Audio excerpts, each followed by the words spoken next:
नफरत भरी याद थी। उसके अंदर आग की तरह जलने वाले क्यूबी द नाइन टेल्स इसकी पहचान थी, लेकिन लोगों की आंखों से सच्चाई छिपी हुई थी। उसकी आंखों में एक ऐसी कहानी थी जो किसी ने नहीं पढ़ी। रेनेगार the eyes of a god. Sage of six path ने उसे इसलिए नहीं चुना था क्योंकि वो सिर्फ एक वेसल था। उसने उसे चुना था क्योंकि नारुतो अनजाने में ही बैलेंस का वारिस था। इंद्रा और आशुरा दोनों की आत्मा ने एक साथ उसकी बॉडी में जन्म ले लिया था। जब वो सिर्फ 6 साल का था, नारुतो के सपने में सफेद रोशनी दिखाई दी। वहां उसे एक बुजुर्ग आदमी दिखा, Hagoromo Otsutsuki, the sage of six paths. उसकी आवाज में सदियों की विजडम झलक रही थी। उसने नारुतो से कहा, तुम्हारा जन्म इस दुनिया में शांति भी ला सकता है और उसका विनाश भी कर सकता है। ये रेनेगान एक वरदान है, लेकिन इसका बोझ उठाने की हिम्मत हर किसी में नहीं होती। जब नारुतो अगले दिन उठा तो आईने में उसकी नीली आंखों की जगह ले ली थी हल्के वायलेट रंग की स्पाइरल्स ने, जो आने वाले तूफान का इशारा था। कोनोहा के लोगों के लिए वो एक बहुत बड़ा एलियन बन चुका था, पर नारुतो ने अपनी पावर्स को एक राज बना लिया और छुप के उसकी ट्रेनिंग करने लगा। एकेडमी में वो जानबूझकर एक एवरेज स्टूडेंट बना रहा। उसने अपनी असली ताकत को दुनिया की नजरों से बचा कर रखा, लेकिन जब भी अंधेरा गहरा था और वो किसी दिक्कत में होता तो उसकी आंखें सब कुछ ठीक कर देती। सास्के उचिहा द लास्ट उचिहा उसका सबसे बड़ा राइवल बना। जब उसने पहली बार नारुतो की आंखों में रेनेगान देखा तो उसका उचिहा होने का गुरूर ही टूट गया। वो सोचता था कि ऐसी डिवाइन पावर्स सिर्फ उचिहा क्लैन की विरासत है। उनकी राइवलरी गहरी थी, पर नारुतो ने कभी नफरत से जवाब नहीं दिया। वो शांति से कहता, तुम बदले के लिए जीते हो सास्के और मैं पीस के लिए। जब टीम 7 बनी, काकाशी ने नारुतो के रेनेगान को पहली नजर में ही पकड़ लिया, लेकिन उसके बारे में ज्यादा कुछ न जानते होने की वजह से उसने खामोश रहना ही बेटर समझा। वो समझ गया कि लड़का सिर्फ पावर्स का नहीं, आने वाले समय का मास्टर बनेगा। लैंड ऑफ वेव्स में जाबुजा और हाकू के मिशन पर नारुतो का असली रूप पहली बार दुनिया के सामने आया। जब हाकू के हमले से सास्के नीचे गिरा, नारुतो का कंट्रोल टूट गया। गुस्से और दुख से उसकी पावर्स फट पड़ी।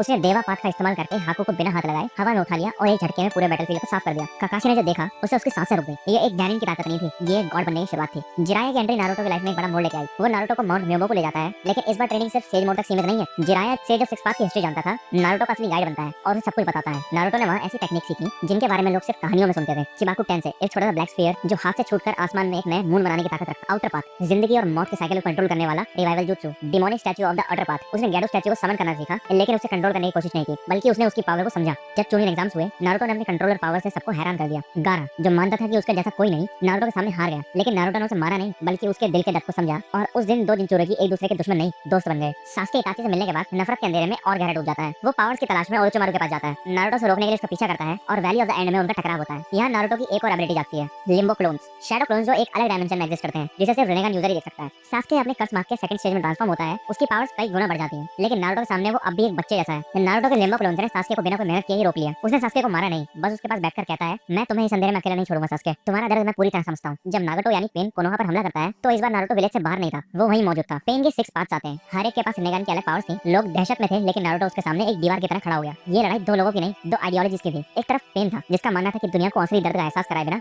शांति नहीं आ सकती, और दूसरी तरफ नारुतो था जो कहता, मैं उस दर्द को हर रोज जीता हूँ जिसे तुम दुनिया को मिलाना चाहते हो, लेकिन मैंने कभी तुम्हारी तरह नफरत का रास्ता नहीं चुना। उनकी फाइट एक डिवाइन चेस मैच थी, रेनेगान वर्सेस रेनेगान। नारुतो ने सिस्टमैटिकली पेन की हर पाथ को उन्हीं की एबिलिटीज से हराया। आखिर में वो नारुतो के पास पहुंचता है और उसे अपनी बातों से बदल देता है। नारुतो ने आउटर पाथ का यूज करके कोनोहा के सभी मरे हुए लोगों को जिंदा कर दिया और नारुतो पर भरोसा करते हुए खुद को सैक्रिफाइस कर देता है। ग्रेट निंजा वॉर की बैटलफील्ड्स पर मादारा और ओबेटो जो खुद को हिस्ट्री के चोदरवन समझते थे, नारुतो से टकराते हैं, लेकिन उनका सामने एक ऐसी पावर से हुआ जिसका उन्होंने कभी अंदाजा भी नहीं लगाया था। इस वक्त तक नारुतो का सेज ऑफ सिक्स पाथ से कनेक्शन अल्टीमेट लेवल पर था। उसके पास अब ऐसी एबिलिटीज थी जो लेजेंड बन चुकी थी। Truth seeking ops, black ops जो उसके कंट्रोल में आकर किसी भी निंजुत्सु को नलीफाई कर सकते थे। ऑल किलिंग ऐश बोन्स, हामुरा ओत्सुकी के लिनिएज में मिली एक डेडली टेक्निक जिसे छूने पर दुश्मन राख बन जाता है। गॉड स्पीड टेलीपोर्टेशन एक ऐसा स्पेशल जुत्सु जो फ्लाइंग राइजिन से भी तेज था। जब मादारा 10 डेज का जिंचुरी बनकर गॉड बन जाता है तो नारुतो अकेले ही उसका सामना करने के लिए खड़ा होता है। सास्के अपने इटरनल मांगेरो शारिंगान के साथ बैटलफील्ड पर सब कुछ देखता है। वो जानता है कि वो पावरफुल है, लेकिन आज पहली बार उसे एहसास होता है कि नारुतो से एक अलग ही डायमेंशन तक पहुंच चुका है। जब कागुया ओत्सुकी चक्र की क्रिएटर मादारा के जरिए रिवाइव होती है तो बैटलफील्ड एक अलग ही डायमेंशन में शिफ्ट हो जाता है। मगर नारुतो इस बार लड़ने के मूड में नहीं था। वो कागुया के सामने खड़ा होता है, उसकी आंखों में नफरत नहीं बल्कि एक अजीब सी अंडरस्टैंडिंग थी। वो कागुया को उसके बेटों हागोरोमो और हामुरा की याद दिलाता है। तुम्हारे बेटों को शांति चाहिए थी, और नारुतो कहता है, ये नफरत का साइकिल तुमने शुरू किया था और इसे खत्म मैं करूंगा। कागुया जो हजारों सालों से सिर्फ नफरत और बिट्रेयल लेके आई थी, एक सिंपल इंसान के शब्दों से हिल जाती है। उसे एहसास होता है कि उसकी विल अब इस लड़के के सामने कमजोर पड़ गई है। बिना कोई फाइट किए वो शांति से फेल हो जाती है, जैसे एक बुरा सपना खत्म हो गया हो। इसके बाद नारुतो दुनिया को आपस में जोड़ देता है। शिनोबी विलेजेस के बीच में बॉर्डर्स मिटा दिए जाते हैं। आपको हिडन लीफ या हिडन सैंड नहीं था,